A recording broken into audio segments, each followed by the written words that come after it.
No, but we're not going to actually fold up the tent. Oh. Metaphor, just saying how great Felicia Day is. Felicia Day is the best. Top shelf. I'm sure she got this crowd amped up. I need you to take it to the next level, Robbie. I need you to go to the top shelf. You know what I'm saying? Yep. Do it, buddy. Okay, guys, listen. Jared and Jensen are in the building. But they don't come out until they hear the energy high. So Burbank, let's sing rock and roll. Any way you want it, the way you need it, any way you want it.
Give it up for the band.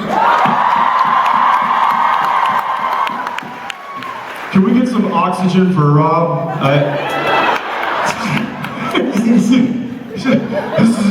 This is a little bigger room than normal. A lot of people out there. My hands are shaking. I love that they do all the hard work and we're able to come out for like the last 10 seconds, try and jump, which hurts our backs and our knees, and be like, yeah, we're rock stars. Yeah, we know what it's like. I'm not moving right now because I'm fairly certain I just blew my hip. I heard it pop. True story. Well, let's make this official. LA adjacent and the surrounding areas, Jared Padalecki and Jensen Ackles.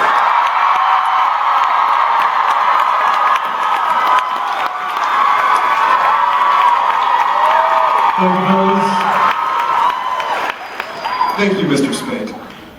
Do we have to call him Mr. Spade now that he's directing? Yeah. For the next 8 days. Oh. Yeah, Mr. Spade. What? It's who I am. This is the one thing about Spade. You ask him to impersonate somebody, he'll nail it. You ask him just to do another impersonation of somebody other than himself, he always goes Italian. I got no accents in my arsenal, you know what I'm saying? I was telling you, I've got me and not me. Those are my two voices. And I won't embarrass myself with them right now. Please don't. All right, take care of them, boys. See you in a bit. He's going to be in Vancouver with us this week. He starts directing his second episode of Supernatural on Thursday. So, yeah. Oh, I'm sure he's told them. Yeah, I'm sure he won't shut up about it. Gosh. It's one of my favorite scripts of the season for sure, but even more, it's one of the things I'm really grateful that Supernatural's gone 12 years, that we have a chance to do an episode like this. It's kind of a la some of my favorite stories, so... No pressure, If he messes it up, we need the SBN family to come after him and just kick him in the shins. Deal? Deal? Pinky swear? No? High five? No?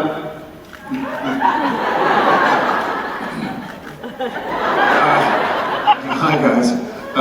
Without further ado... No, let's do. No, let's not do anymore. I'm done a doing. It's nice to be here in our old digs. Yeah. Can I just say, I'm not going to embarrass them or point them out because they outrank me. But there's some people here from our network, I believe, and from our studio here that help us do what we do and have continued to be champions for our show for a very, very long time, and we are very grateful for them. If we could just give them a quick round of applause.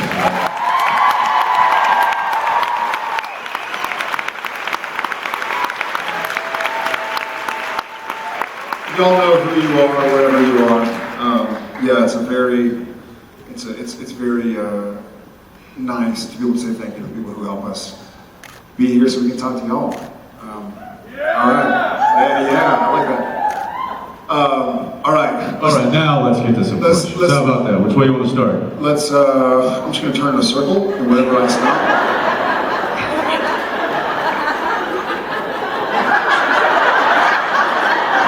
Okay. That's what it is. Hi guys, I'm Rexy. Now, recently I was at Comic-Con in Australia, and in a panel, Christian Kane was asked if he could fight anyone, who would he fight? And he said he'd take both of you on and win. So we were just wondering, how badly do you think he'd beat you? Well, let me ask you a You question. understand his fighting style. What? Yeah. Were you? Was it Kane taking on Jared Jensen, or was it one of his characters taking on the Winchester brothers? I actually think it was Elliot taking on Jared and Jensen. So he has a very interesting, having known him for several years, he has a very interesting fighting style. As in, he brings guns. And pulls his pants off. Because no one wants to fight the naked guy. So if we were staring him down and he dropped those drawers, I might go like, all right, buddy, you win. You win. And not a punch was thrown. Yeah, he's a tough cookie. Here's a funny side note. After the Scream Awards in 2008, I ended up at a after party for the award show or whatever it was, and he was there. We were hanging out, and some guy decided he had a bone to pick with me and wanted to fight me. And I was sort of like just ignoring the guy. I'm like, whatever. And then finally, Kane walks up to the guy and pulls him aside. I don't really know what's going on. I'm just, like, whatever, I'm having a good time. And Kane pulls him up to the side, kind of grabs him by the shirt and walks him over. And then the guy vanishes. He leaves.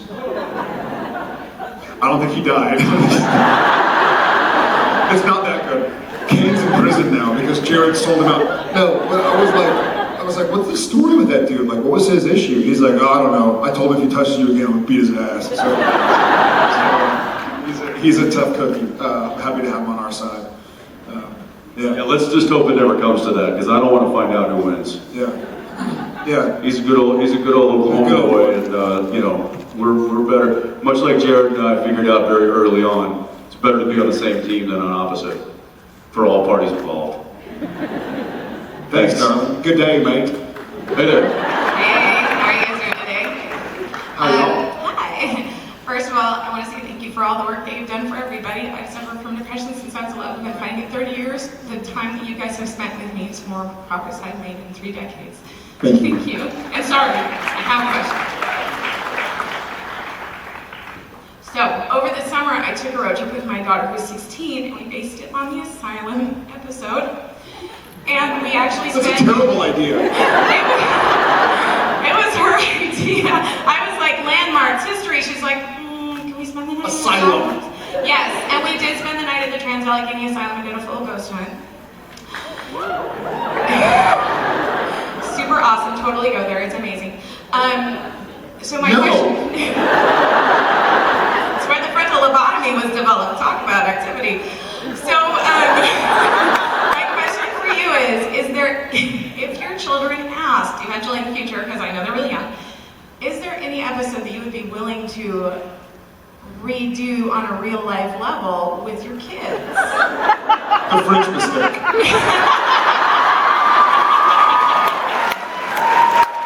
That's a nice safe one. It's reality, kid. I have it's sitting in my, so I rent an apartment in Vancouver where we film, and I like begged and pleaded for the office of Jared Padalecki, the picture of the horse with like the cowboy hat. I own it. It's in my garage, and it was one of those things where I like, No, it's not. It's above his bed. I saw it, we filmed, I begged and pleaded that I could keep it. I was like, you can't use it again. And they finally, at the end of the episode, they're like, yeah, you can have it. And then I got it and I was like, what on God's green earth am I gonna do with this? So it's like, it's sitting in my garage stall or whatever in my apartment in Vancouver. One of these days, He'll hang it above one of his these bed. days, one of these days it'll be in my garage in Austin. Because I don't know how to put it anywhere. But yeah, I think French Mistake would be fun to reenact. For me, it's a little interesting because not only is Daddy on Supernatural, but Mommy was too. I can name a lot of episodes that I would not recreate.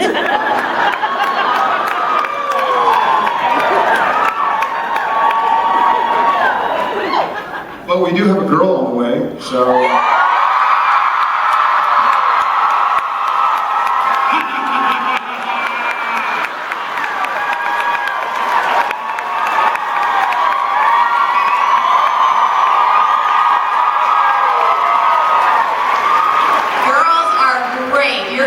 So much fun. I have both, so I know. You want to watch her? when you take over? Hey, mine turned out pretty good. I'll just send mine up. She can give yours little pointers. Well, thank you so much. Jensen, you didn't answer. I would recreate Baby. So that A, we get to spend as much time in the car as possible, and B, Daddy can watch, JJ can watch her daddy kick some ass. Thank you so much. Thank you so much. Hi. Hi. How are you guys? How are you guys? I'm doing pretty good. It's my first convention, so I'm really excited and nervous. Welcome. So, there are a lot of scenarios and situations that fans would like to see in the show, such as like body swapping, de-aging, gender swap, baby becoming human, even baby becoming human and being a guy, and having Dean still called him baby. So, my question is, are there any certain scenarios that you guys would like to see? Oh no, baby. Did you say Dean dying? No! I think we covered that. So the scenario is baby becoming human, but being a guy, and then Dean, like baby wants Dean to still call him baby.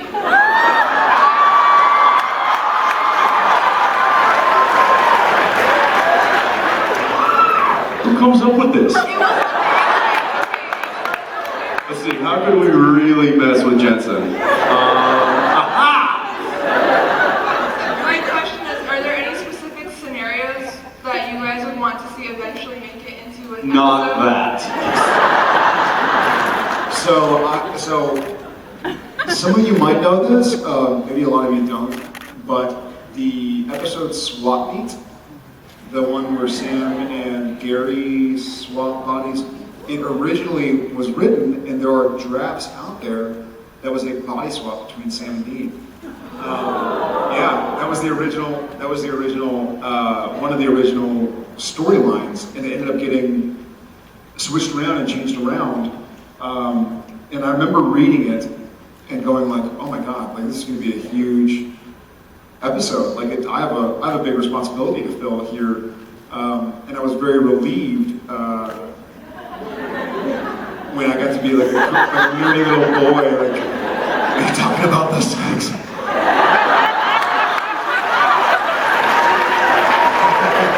The curly straw and the darts, that was fun. But I'm just, I don't know if I want to do a body swap with you. It hurts to walk bow-legged. Yeah, it does.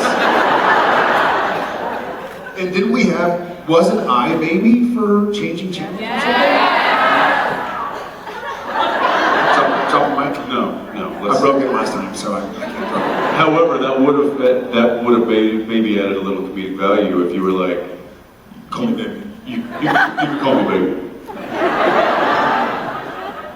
What were the other We ones? missed that one. There was a de-aging and like gender swaps, so you guys become girls. Dean aging? De-aging, so you become like being Oh, like Benjamin Button?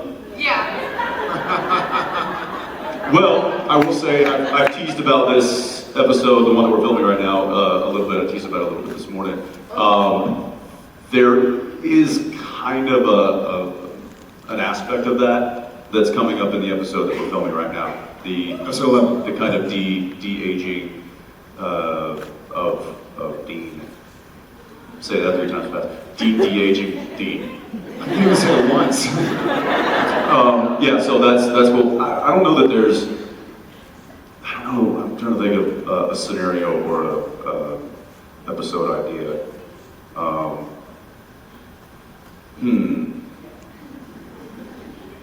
You know what? I think Vacation. The Winchester's Vacation. I think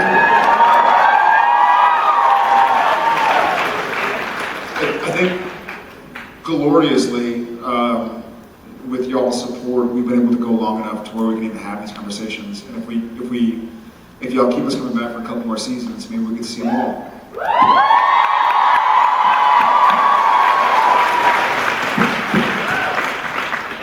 De-aging. I just want to apologize. I have an anxiety disorder. It's really being tested right now.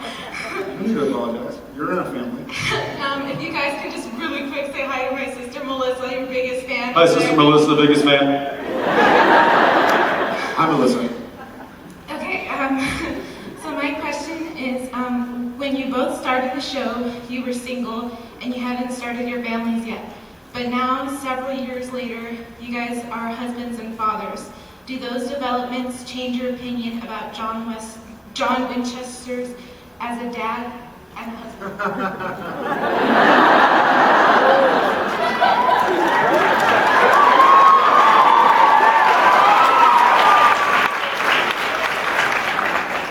Yes. Yeah. It's. Are there any parents out there? It's one of these weird. I grew up the youngest, almost the youngest. My sister was here as well. Was the only cousin of our 9 cousins that was younger than I was, and I always had a chip on my shoulder about people going like, "Well, when you're older, you'll figure it out. Well, when you're older, this or that, or you're not old enough." And now being a parent, I feel like I do the same thing. Where it's like, you know what? When something comes out and it's part of you and you're responsible for it, there's a feeling that can't be described or quantified.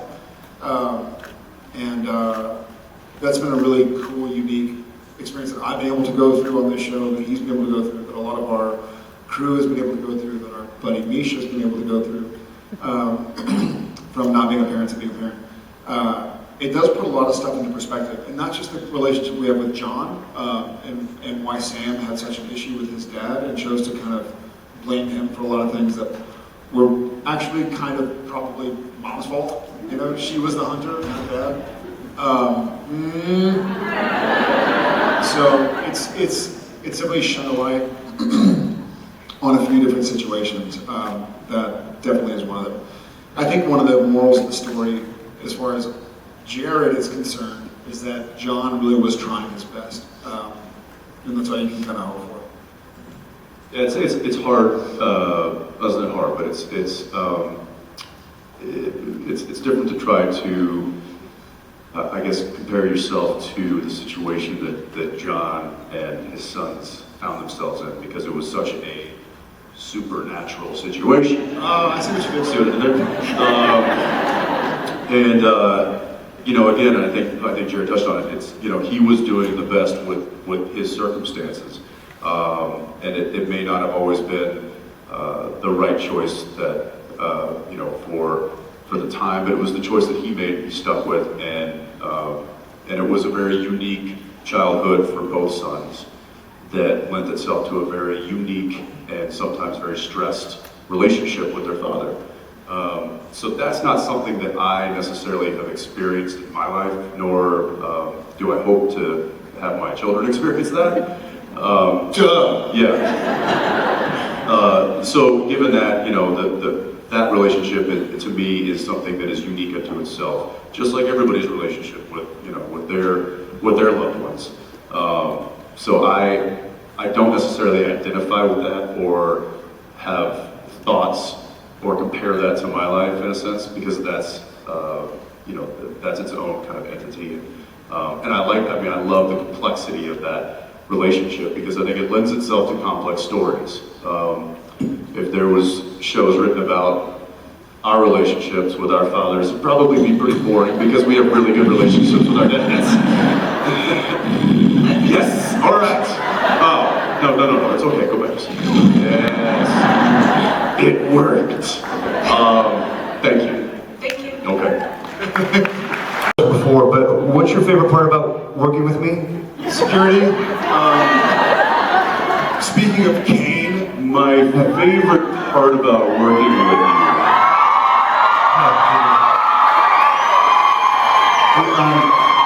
Hey, find your light, actor boy. Find your light. Dark here. Lighting. Find your light. That's better. There we go. Hey, hi. What's Tim Robinson, ladies and gentlemen. Actually, I know the answer to the question. The answer to the question of what's the best part of working with me is everything. But can you sign these? So that's to John. I spell it. You spell that T-I-M? T-I-M? Yeah, it's I found out the principal at my daughter's middle school is a huge freaking fan of the show. So this is entirely self-serving. Oh, entirely. She's not gonna get through scholarship on grades, I'm telling you that. I'm kidding, she's a genius. And there's one underneath for Katya, who's a dear friend of mine that I brought. She's over there. Great. Katya. Hi guys. No, seriously though, what's the best part about working with me? The fact that I didn't have to do it very much, which was a blessing for me, and then I had time off. The best part about working with you, Tim, was finally working with somebody that had an amazing head of hair. I can take some of it off. No, seriously. I was going to say the best part of working was top knot contests. Oh, Top Knot's pretty good. Man bun contests. This is making an effort. Don't come up and ask me to sign stuff. It's just I've got to get back to the halfway house, so I couldn't wait until they were.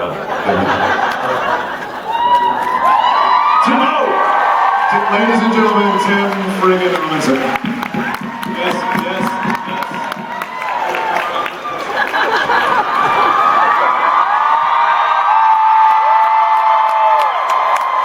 Hi guys.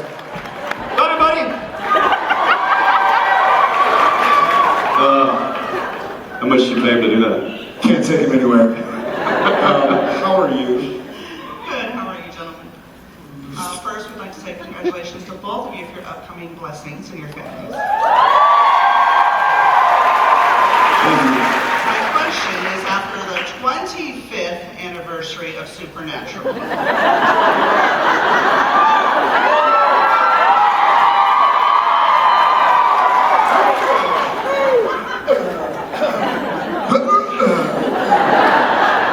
would you consider acting again, and what type of show would you do together? Would you consider acting again? Would you consider acting again, or have you had it beaten out of you? Jared, after 25 seasons of one show playing the same character, would you consider coming up for air? Have they destroyed your soul yet or not? I have been, this is as honest as I can be, and my manager's here, he probably doesn't want to hear this.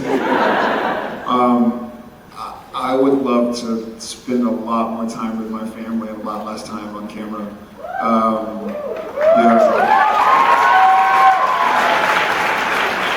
Man, y'all really hate me, huh? Just kidding. It's like, yeah, quit acting. I think. Yes, please, spend more time with your family. Yeah, we really want you to be there. I would love to do stuff. It's been a huge blessing to be here and do the show with you guys and with this guy, the whole gang, Tim. But I would love to focus on stuff. I think it's, you know what's really funny is that when Supernatural started, I was 22 or 23, you were like 34 or something.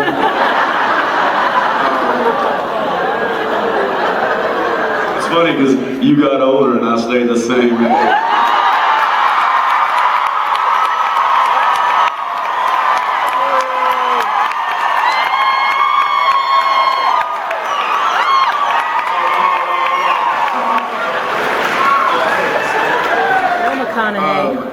The things that I thought I wanted 12 years ago, I'm so grateful that I was too busy to try and accomplish any of those things or do any of those things. You know, the person you think you are when you're 22 years old, blissfully, isn't the person you find out you are when you're 34 years old and a father of two and another on the way and a husband and a friend. So I feel very blessed. When Supernatural does end,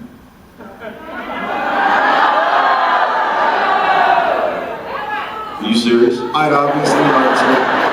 like to work less and only do this annual Supernatural movie.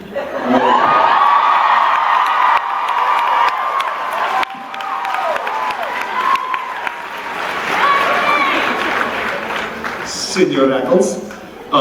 Yeah, I'd say after season 25, what we do is maybe take a year off and talk to the CW and say, hey, what do you think about a 12 to 13 episode season for the next 25 years? Right? Perfect, gentlemen. No, I to be honest, I don't know. I don't know what the answer to that question is, and it's I've never been the type of person to really plan too far in advance. I like to kind of roll with the punches and keep my options open, so to speak. So it's probably something I'll have to sit down with my family and talk to and figure out a game plan. But for right now, I'm enjoying riding this wave as long as I can ride it.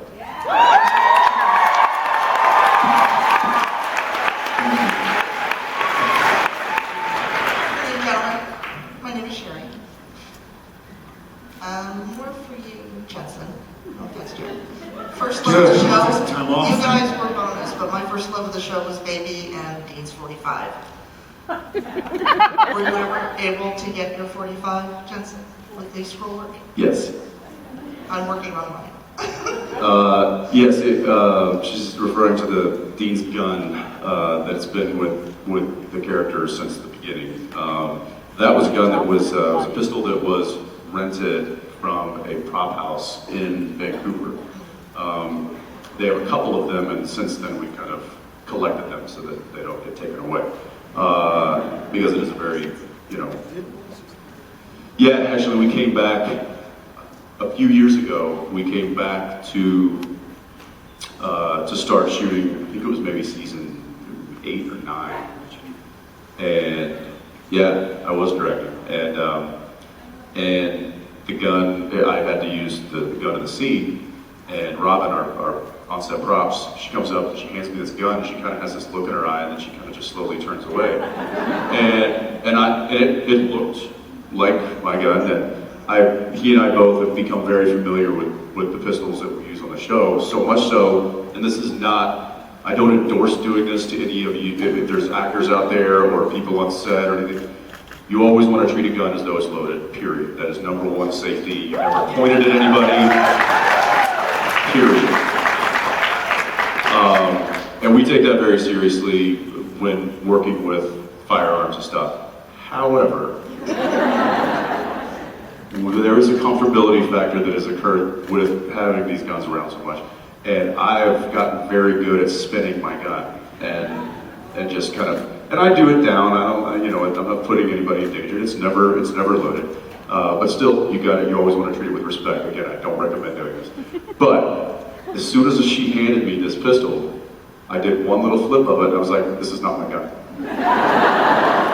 Because I instantly felt the weight wasn't evenly distributed, or distributed the way that it normally is, the regular gun I have. And she said, so they leased your gun out to a movie that's filming right now. Which one, she wouldn't tell me.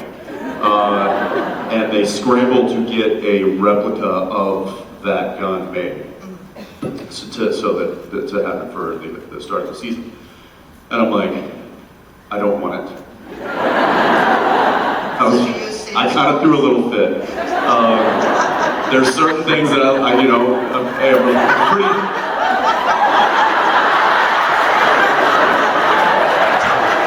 pretty easygoing for the most part, but when literally there's two things. The gun and baby. Yeah. So anyway, we got the gun back from the production very quickly, and the wrong was righted. Luckily, I was on set, and I had a child, and so I was able to go, Jensen, are you tired? You need a nap? And the answers to those questions were yes and yes.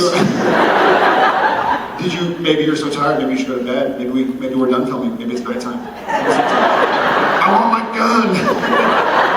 I think I then said, I went poo-poo. Jensen, do you have poo-poo? Do you have poo-poo? Do you need to sleep? Yes. Okay, all right.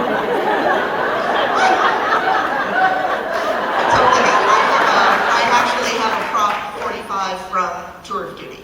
Nice. Yeah, my husband was security guard at that time. Unfortunately, the actual guns that we use on the show they're like replicas of real guns. They're not actually real ones. I now have the real version of Dean's gun. That's what I'm working at home in a safe. Just a little showpiece. Mike's not No pun intended. Thanks a bunch. Thank you. I know, no one. Don't laugh at him. This is a good little courtesy laughs up here. Hi. Hi. So my question for you guys is, there's a lot of different aspects to your character's example. There was Soulless Sam, Meg Possessed Sam. For Dean, there was Demon Dean, Leviathan Serial Killer Dean, Skinwalker Dean. There's a bunch of them, and I want to know which was your favorite person that wasn't them to play. That wasn't specifically Dean, Sam, Hunters.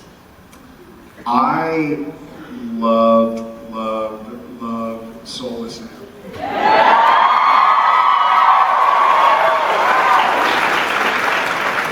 And I would say Demon Dean.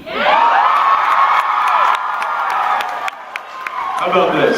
I don't know what that says about us. How about this? How about an episode where Soulless Sam and Demon Dean go on a road trip?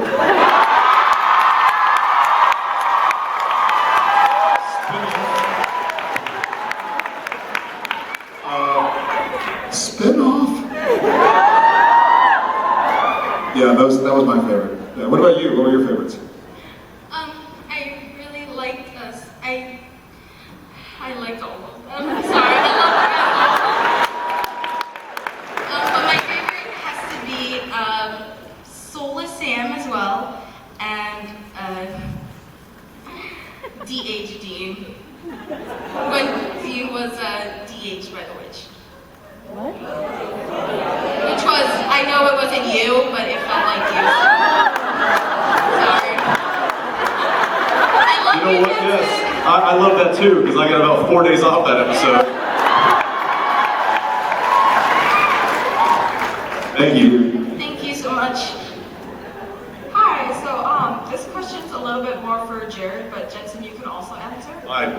Gladly. So I was wondering that if you guys could direct an episode where it was only you directing and there were no rules allowed and you could just do whatever you want, how would it go? What would you do with it? Oh God. You know, he has directed. I have not. I think if I directed, a lot of the stuff I really enjoy about what we get to do is when we play around a little bit. If I directed an episode, it wouldn't make any sense for Supernatural, but I would want it to air as an hour of outtakes.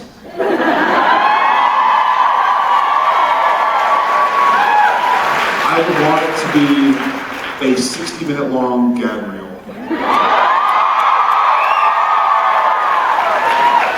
Okay, make it happen. I'm rich. I just get paid to put makeup on and say lines, man. I don't need to write this stuff. Thank you. Thank you. Hi guys. Hi. Good. First off, congratulations on your expanding families. Jared, good luck with the girl. I have 3 at home. So I want to ask, if you guys have a choice, if and when the show ends, how do you want your characters to go out? Dead. Wait. This is a multiple choice question, isn't it? In a blaze of glory or riding out into the sunset? What about a blaze of glory while riding out into the sunset?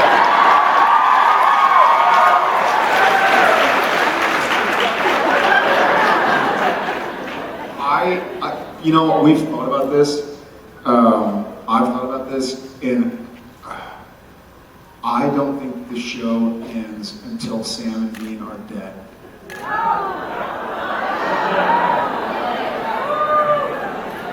I'm outnumbered.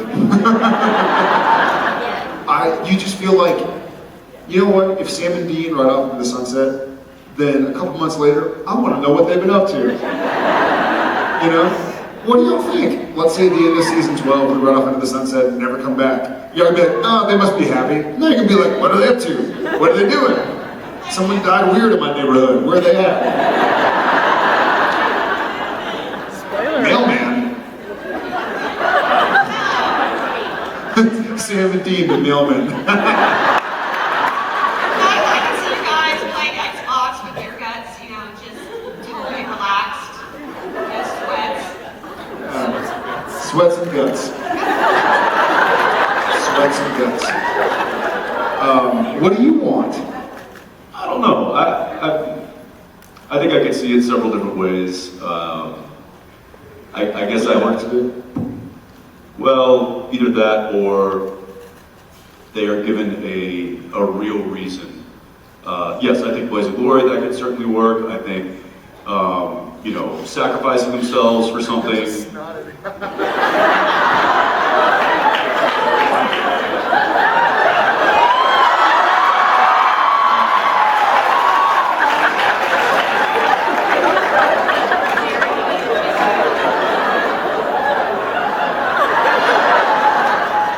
I don't need a tissue. No, you do. It's gone. Thank you. Thank you.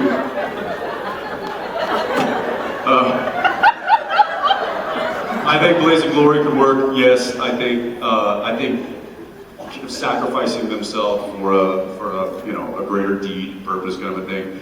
But there's also a part of me that thinks it would be cool if we went into like hiding and like dropped off, like excommunicated ourselves from But then I want to know what we're up Like- to.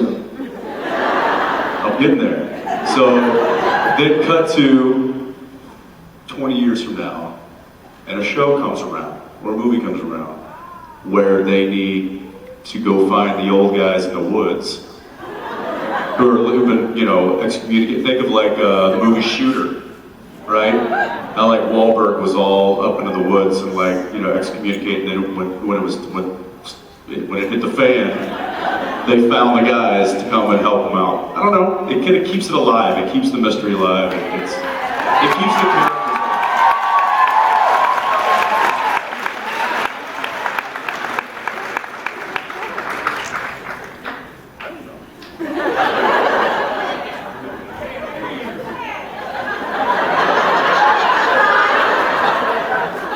He's like, what have we been doing? Are we just like in the woods in a onesie? Like, no, this isn't Deliverance. With the button crotch. It's the flat butt. It's the flat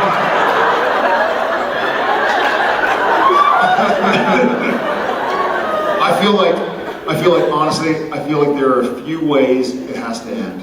One, we die, not in any particular order, but we die, or it's a shot up from the trunk. We got work to do. Close the trunk. Or laying on the hood of the Impala, looking up at the stars. We do that every episode. We've laid on it since season 5. We were shooting the flashbacks. Yeah, because you scratched it. Our Entertainment Weekly cover, it got scratched to all hell. Like they replaced the They hood. replaced the hood. Luckily, it wasn't number 1, so it was okay. It was our stunt one, but still, yeah, the hood got so destroyed from us trying to stay, because we were just like sliding off the hood the whole time. So in order for us to stay there, we had to like put things underneath us, and then they were just grinding them into the paint. And there's just like little bits of me dying every time we were just... I want to say it's the most uncomfortable I've ever been in that car. Just laying on it, trying to like not slide down. That's not true. There was that one. Never mind. There was that one time. Thank you very much. Yeah, you got it. Hello. So, So, the pilot, Sam and Dean, how would they feel about the road so far?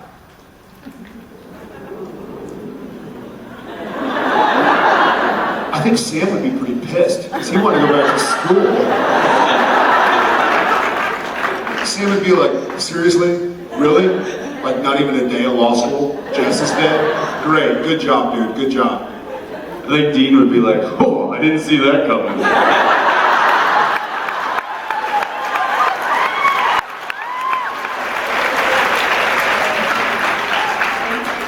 That really escalated quickly.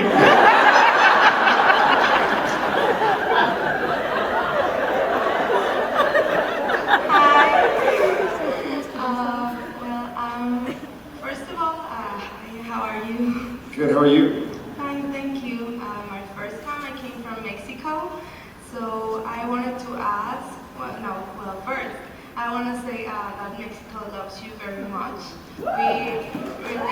Oh, Mexico back.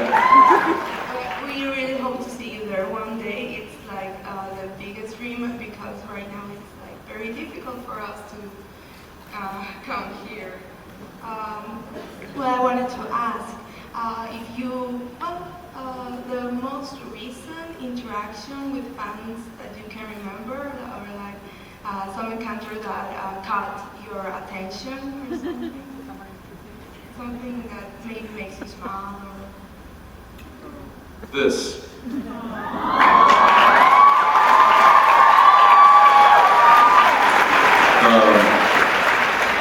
And it's one of the many reasons why we really enjoyed doing these is because it does make us smile, and it does lift our hearts and fill us up and inspire us, and we're very grateful, and it's amazing that you guys have given us an opportunity by showing up here to do just that. So yeah, I would say what all of this is and what all this represents and stuff That's really an amazing thing, I know, for us. And there are tons of little individual moments that we could just talk your ear off about. But collectively, it is this. And I was at ACL, the music festival, just over a month ago. And it's like 100,000 people, or I don't know how much it is, tens of thousands of people, 7 stages, 8 stages if you count the kid part. Anyways, it's a huge park, tens of thousands, about 100,000 people walking around. And I'm sitting there talking to my buddy Logan. And we're chatting, we're talking about Jen and the kids and yada yada. And I look over and I see a girl walking in a tank top, and it's a Love Yourself First tank top. And I was like, Logan, 1 second, man. And so I walk over to her and I tap her on her shoulder and I go, hey, I love your shirt. Thank you so much for like spreading the message. And she goes like this, yeah.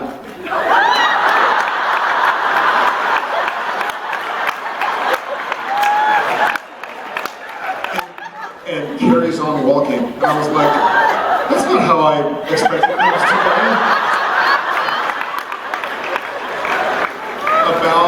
About 10 minutes later, Didn't she walk away going like, yeah, and don't get any ideas, creepo? basically, security is a tall creep. About 10-15 minutes later, I feel a tap on my shoulder, and I turn around, and it's her. And she's like, it's now, I guess, sat in. And she's like, I'm so embarrassed. She's like, it just freaked me out, and I didn't know what to say. What did I say to you? And I was like, you kind of just said yeah. She's like, oh my God. I'm so sorry. It's my favorite tank top and this and that. We ended up taking a picture. I'll tweet it someday. I asked her, I was like, hey, can I tweet this? Because it was so cool. I've seen that at food airports, and I've seen that. And it's so neat to me to see the message out there from the SBN family, just kind of making the world a better place, spreading love and kindness and acceptance. And so that was a real treat to me. Stuff like that, fun little moments. Thank you so much. Thank you.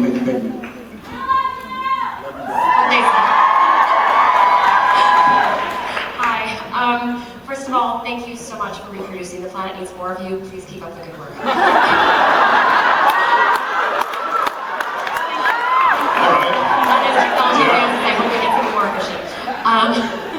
My question for you, I'm sorry this is my first con, so I'm sure everyone's already asked this, but I genuinely want to see this happen.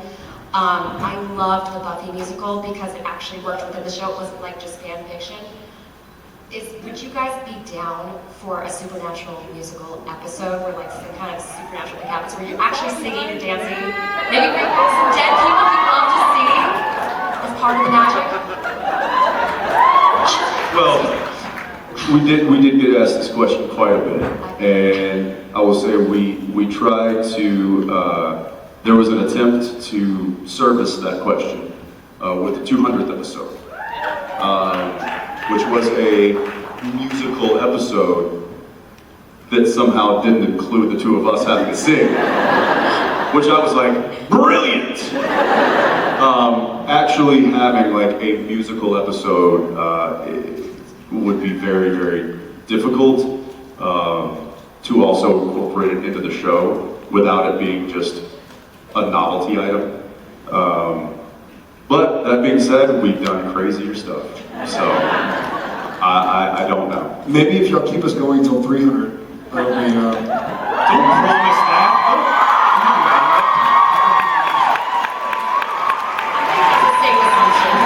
Listen, if we go long enough, we're gonna have to. Let's just run out of material. It's like, well, I think we've gotten there. What's the musical episode? Get them dancing. Yeah, so thanks. That would be fun. Thank you. Thanks, darling. Welcome. Hi. So my question was, when you were teens, who were like idols that inspired you and why? I'll start. It was a long, long time for him.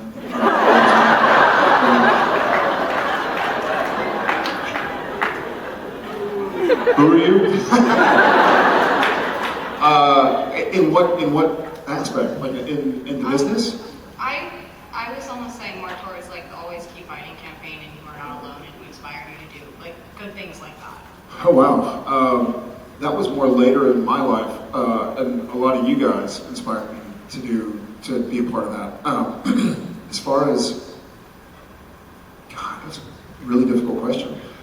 I don't know if at the time when I was a teenager, if I really understood the impact that certain people in my life or people that I watched on TV or whatever, I don't think I understood what impact it would have. I know I always wanted to be on Home Improvement. I'm not kidding. I remember going to Universal Studios or something, and there was a cardboard cutout of like JTT. Wait, that was you. I wish. It's JTP. Joe Tristan Padalecki. I remember like walking around hoping to get noticed or something. Like, I so badly wanted to act. But now, I mean, that's a difficult question. They set a standard for me pretty early on that I think could be applied in just about any profession or situation that I think really guided me through a lot of muddy waters. And so, early on, I had a pretty good compass as far as knowing who I needed to be and knowing who I was. And that really helped. And I think that some people find that in different areas of life. I was fortunate to have it really close to home. But not everybody has that, so they find it in other areas. But I think as long as you can find it, that's the key. So, thanks. Thank you.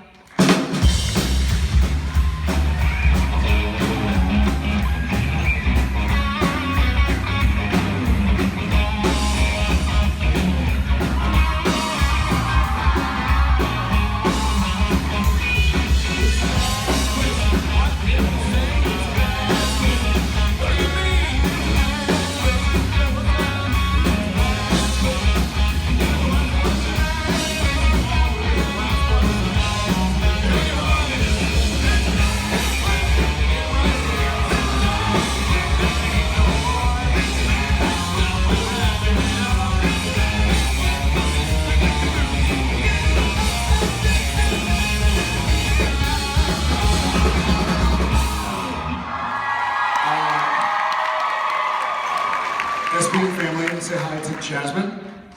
Hi. Jasmine, what did you say? It was loud. What's your name? Jasmine, okay. Jasmine, meet SB Princess family. Jasmine, SB am I family, right? meet Jasmine. So I thought I heard you right. I wasn't sure it was, I could hear Rob yelling and Jensen yelling, and I could hear some talent. Oh, hi guys. So you were our last question, which means you get to join us on stage and see what we get to look at. And it better be good, otherwise a lot of people staring at you. Just kidding. Okay, so my question for you two is, out of all the pranks that you two have pulled on Misha, which one is your favorite? It's a good question. Now we're getting to it. It's a good question. In hindsight, I'm very grateful that when I hit him in the face with the pie, that it didn't break his nose, because I put some love into that swing. And the best prank we had was actually foiled by him in a stroke of genius. When he was directing, he figured out to leave his keys to his apartment at the concierge at his building where he was staying, because we had plans to like steal his keys, and I was gonna go there when I wrapped early and turn all the AC on and like leave mice in his bed and stuff like that. That didn't work out. It's not for lack of trying, and we still might try again. But that was probably my favorite. I will say that mine is it's an ongoing prank. It's one that continues to very slowly evolve. But essentially, when Jared is just not behaving on the other side of the camera, when Misha's coverage is happening, oftentimes he looks to me as somebody who can be taken seriously in the scene. And I've worked hard to earn that respect from him, which has given me the opportunity for something very beautiful. And here, you beat Misha. Where's the camera here? Is this? So if I'm What are you doing? Look at the camera. Okay, so if the camera's there. So I'm talking to Misha like this, right? And I'm very serious. And he's acting like an idiot. But he's just focused right on me. So this is me. And if he's delivering his dialogue, all it takes, then finally he finally walks away, and it's like, okay, hey, it's just you and me, go. And this is all I have to do.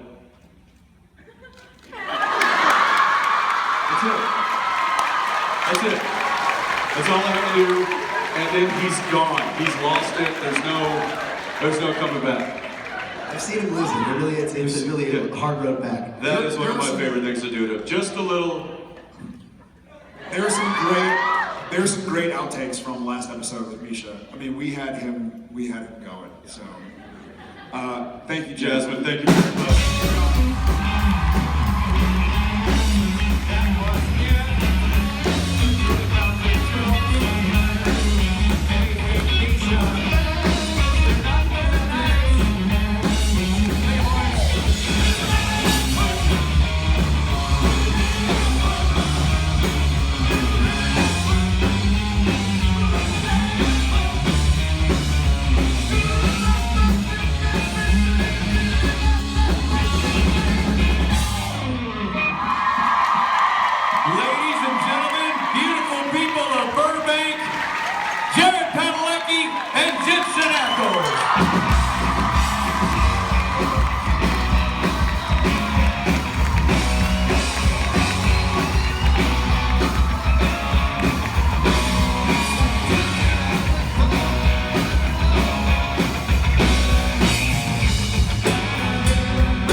Yes.